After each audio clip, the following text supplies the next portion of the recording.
Hi there, welcome to a new edition of the Unimaginative Titles comic vlog, and we're going to patch some artwork.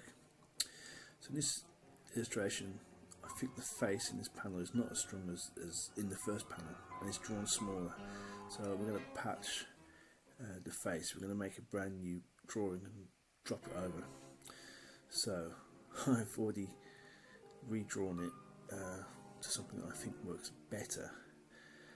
So now I'm going to start inking this up, and I got some new tools to try to ink this page up with, and see if I can find it. Give me a second.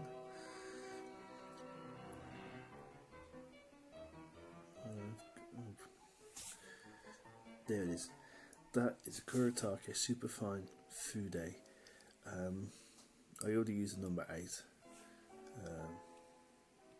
brush pen, so I'm interested to see what this produces in terms of thin lines. So let's plug the light box in. Let's get some copy paper. Yeah, I'm for this time. I don't use Bristol. I just use whatever paper I've got, which is generally copy paper. So I'm not even taping it to the board. I'm just tapping it flat, and there's a little lip on the board there, and a little light box there, so I can keep the stuff aligned. And let's put some lines down. Yeah, I'm really impressed actually. I only ordered these the day before on Amazon, and they said it's going to take 4 days, and literally next day that and a bunch of pen tails turned up, so I was sort of dead chuffed about that.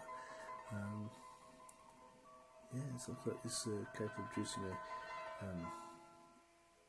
pretty nice thin line, which is good because I tend to work at print res, so I don't have the option or the luxury of working at a higher image size and sort of shrinking it down. So any thin lines in the page, they have to be drawn really thin to start off with. That's the challenge. So far, looking pretty good. So you'll have to bear with me. Peek behind the curtain. I recorded this video a couple of days ago. So this is voiceover, just me doing the drawings. It's a slightly different camera setup, which actually I think works quite well in terms of overhead stuff. But what you can see a bit of my cluttered desk. There's a monitor, and to the right hand side of the screen there's just a pile of various bits of computers and bits of cable and a couple of Raspberry Pis thrown in there for good measure. It's a real messy desk. But I think that's coming up great.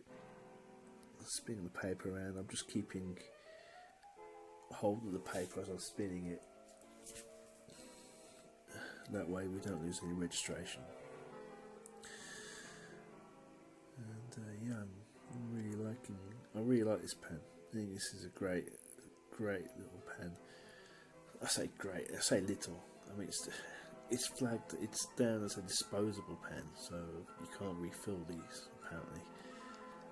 It was nearly £3, which is fairly pricey for something that you use and then throw away, you know what I mean? But yeah, it's hard to tell from this height. If this camera was 6 inches off the page, you'd see some of the really thin, wispy lines that you can get with this pen nib. And it's a brush pen, so it's fairly firm. It's got just a little bit of give in there, and that means you can make some very sort of varied lines.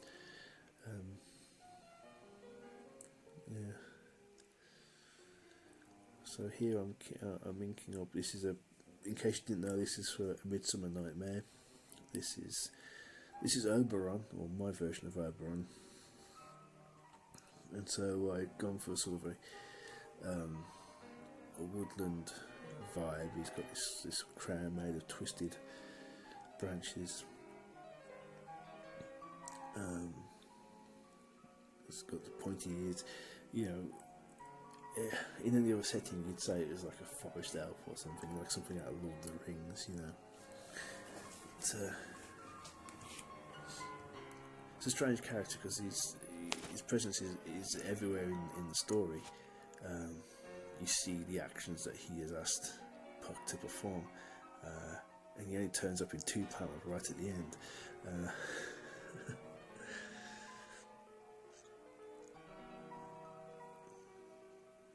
Okay,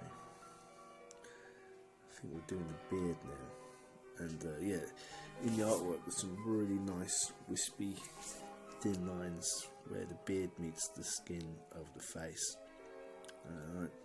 So much fun putting that together, drawing those lines. That's great. I'm not too worried about the crown, like going over it. I've sort of worked out where each prong of the crown fits around the head, around the curved form of the head.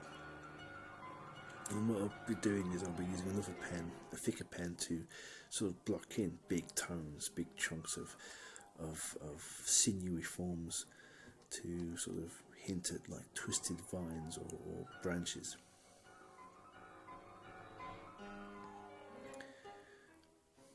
And you'll notice I've also, although the back of the throne is fine, I've also drawn that in as well, and that's going to allow us to sort of register the 2 drawings on top of each other, so that we know roughly how much space they're taking. And that's important, especially if you're patching stuff. I mean, so generally the theory goes, you make a drawing, and you then cut out that drawing, and then you literally just paste it on top of the existing artwork. And when you scan it, it should, or when you photocopy it or scan it or whatever you do, then it should work.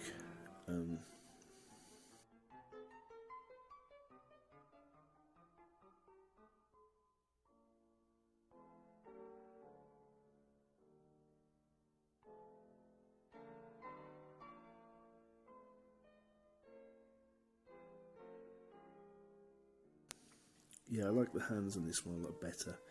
It's holding this letter of recommendation. Essentially, it's a CV.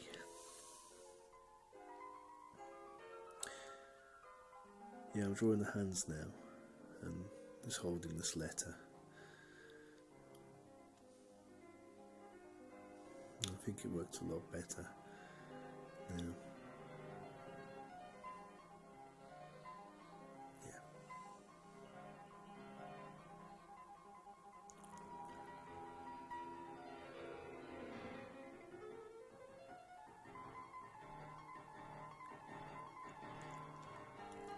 So I'm just doing the fingers now.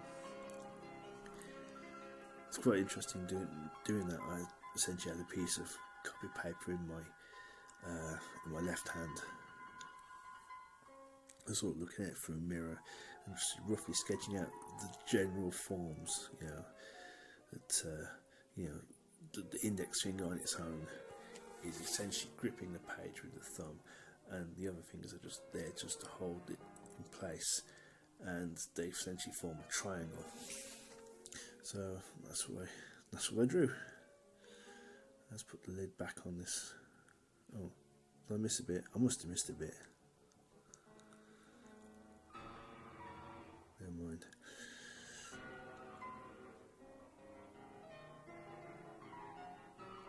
So this is I think this is going to be the Pentel. Yeah, this is the Pentel sign, which is my other favourite pen.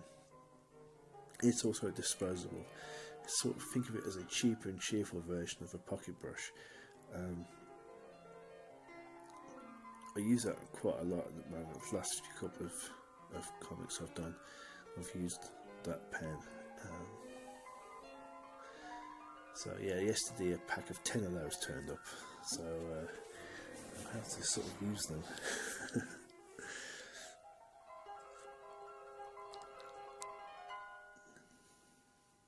looks like I'm just drawing the throne here with this pen. The edge of the throne has got like cuts and grooves etched into it, so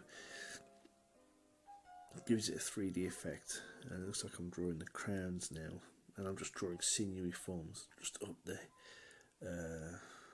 surface of each prong of the crown,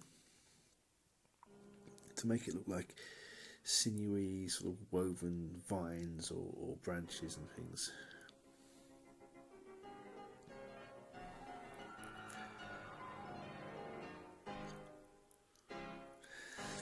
So yeah, this video I haven't sped it up. This is me just working at normal speed. So it's difficult to sort of fill the time with this stuff, but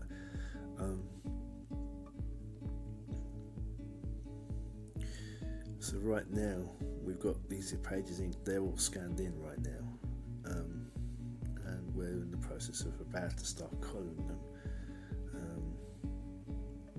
but I've also got to do a comic for tomorrow, well, it'll be Friday.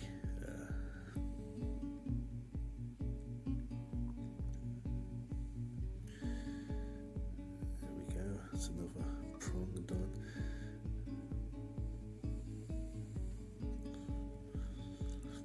So yeah, the collar of his tunic is covered with these great big leaves, dirty great big things. Think of them a bit like a rubber plant leaf. But there we go. I think that came out really well. I'm really happy with it. So yeah, zoom in. Yeah, that's a good idea. Zoom in. Yeah. You can see the wispy lines where the beard meets the face. Yeah. Like that a lot.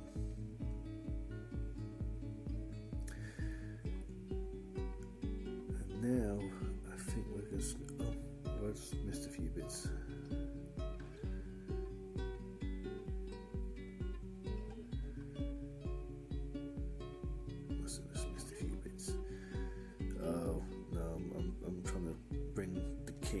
Forwards of his throne, trying to get some depth in there. Yeah. So, just what we're doing now. Oh, there's a few little bits here and there.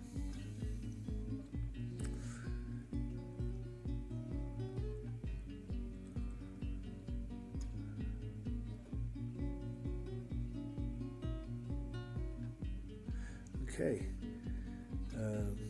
now I've done my ink drawings. I'm going to cut it out, so I've got some scissors. I'm just going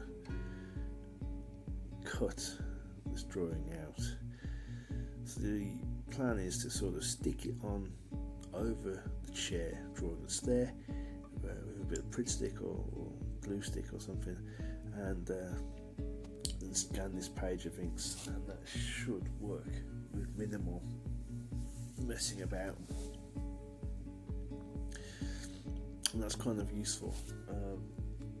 I suppose if you've got a character you like the body but don't like the face, you could patch the face. You could literally just tack on a new face or redraw it. So I'm just cutting it fairly close to the image.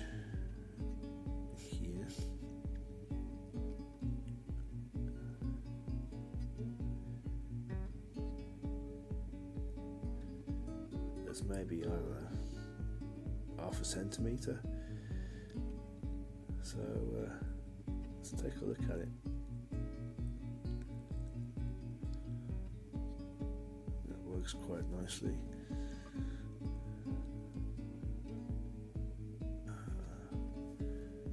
Let's look at this. We'll fire up the light box again.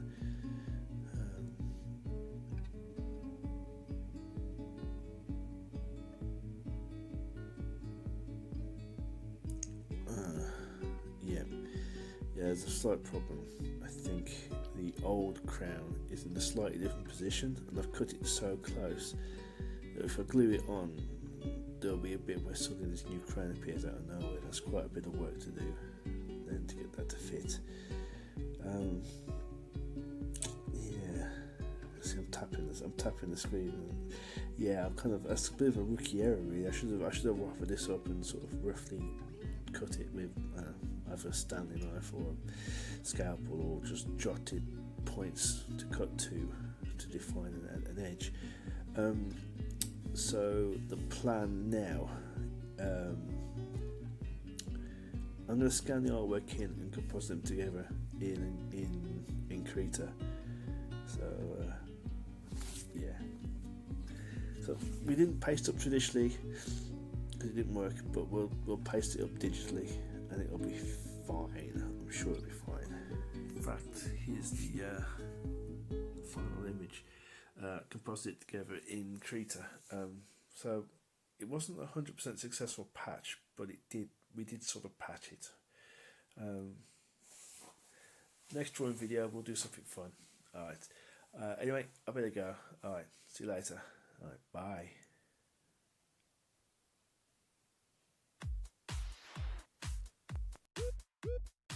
Thanks for watching. Hit the subscribe button. Make sure you're still subscribed and rock the bell for notifications. Okay, bye bye now.